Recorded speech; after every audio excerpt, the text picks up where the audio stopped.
Assalamualaikum and good day everyone. Before I begin my book, let me introduce myself to you. My name is Siti Aisyah binti Rusli and I'm from class 3 in Mundakadring. I'm a student from SMK Pelabuhan. Today, I will be telling you guys this interesting book which is 5 Go Off to Camp.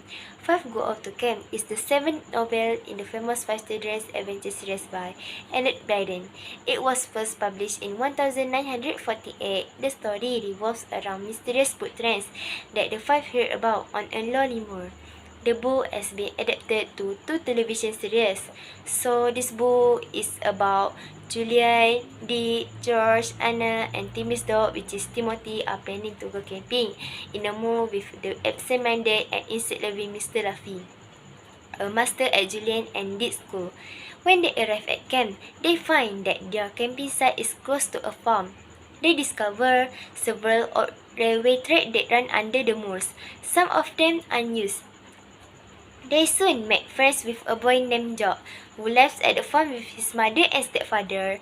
While exploring the moor, the 5 find a railway yard and a tunnel that are apparently abandoned.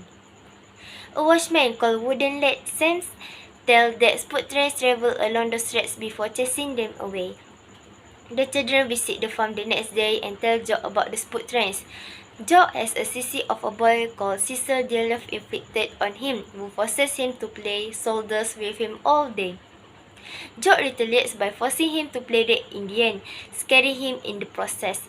In return, Jock is forced to stay in his room all day. His stepfather intended to can him, but his mother would not let him because that would only make Jock hate his stepfather. They are surprised to find that most of the farm laborers are not working properly. Although Jock's stepfather, Mr. Andrew, has supplied the farm with a lot of expensive equipment and vehicles. When Mr. Andrew hears about the footprints, he wants the children to stay away from the railway yard and tries to prevent Jock from meeting the 5 over the next few days.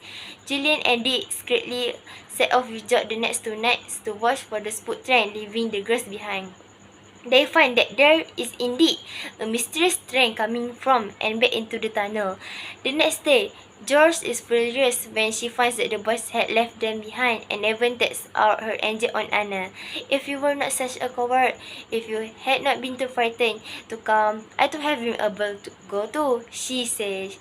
She later apologizes to them all for her behavior.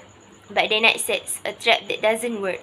Refusing to join the others the next day, she goes off with Timothy to try to find the footprints by herself. She does find one, which enters a secret area behind a supposedly blocked-off section of the tunnel. Meanwhile, the boys explore the tunnel while Anna waits outside. But they are captured by some men, led by Mr. Andrews. Anna runs off to find Mr. Luffy but gets lost on her way. Eventually, she does find him along with some police officers that are helping her search for the missing 5. George, who had been hiding inside the train, rescues the boys and realizing that the train is used for smuggling. They try to find a way out of the tunnel. They are recaptured, but just in time Anna arrives with Mr. Luffy and the police to free them. After being rammed by Timothy, the criminals are arrested and the famous 5 return to the farm. While Jock is delighted at the adventure, "It was simply smashing," he says. So that's the end of the storybook, and it's a fun book that you guys really need to read if you guys want to know more details of the storybook. That's all from me. Thank you.